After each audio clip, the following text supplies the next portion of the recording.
জোর কদমে প্রচারে নেমে পড়েছেন রায়গঞ্জের লোকসভা কেন্দ্রের বিজেপি প্রার্থী কার্তিক পাল।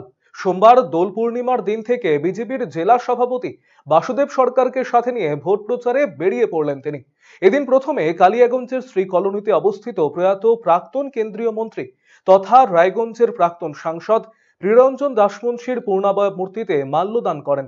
এরপর দলীয় নেতাকর্মীদের সাথে নিয়ে সাহেবঘাটা এলাকায় গত বছর এপ্রিল মাসে মৃত নাবালিকার সমাধিস্থলে শ্রদ্ধা জানান। সেখান থেকে রাধিকাপুরে পুলিশের গুলিতে নিহত মৃত্যুঞ্জয়ের সমাধিস্থলেও মাল্যদান করেন। পাশাপাশি পরিবারের সদস্যদের সাথেও দেখা করেন তিনি। দুই পরিবার যাতে ন্যায় বিচার পায় তার জন্য তাদের পাশে থাকার আশ্বাস দিয়েছেন বিজেপি প্রার্থী কার্তিক পাল।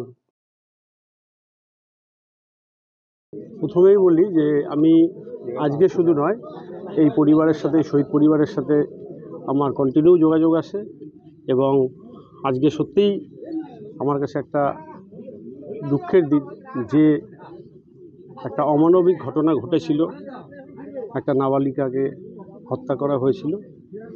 আমি যেহেতু ভোটে দাঁড়িয়েছি, আমার মনটা তার জন্য টানছে। আমি এসে তাকে পুষ্পার্ঘ্য দিলাম ঠিকই, কিন্তু তার কাছে আমি মন থেকে কিছু বললাম এবং আগামী দিনে যাতে তার সুবিচার হয়।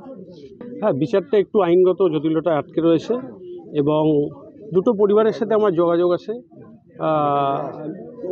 আমাদের যে রাধিকাপুরের শহীদ পরিবার, তার পরিবারে তার স্ত্রী থেকে শুরু করে তার বাবা ভাই সবার সাথে যোগাযোগ রয়েছে, তারাও যোগাযোগ করে। আমরা চেষ্টা করছি এবং আগামী দিনে যাতে তাদের বিচারটা, ন্যায্য বিচারটা হয়, চেষ্টা আমি 100% করব। রাজ্য সরকারের ক্ষেত্রে তো কোনো বিচারই হয় না, এখন মানুষকে প্রতিটা ক্ষেত্রে আদালতের দ্বারস্থ হতে হচ্ছে। আমরাও যদি এখানে কোনো বিচার নয়, উচ্চ আদালতের দ্বারস্থ হয়ে আমরা যাতে দুটো পরিবারের ন্যায় বিচার হয় সেই চেষ্টা আমরা সবসময় করব।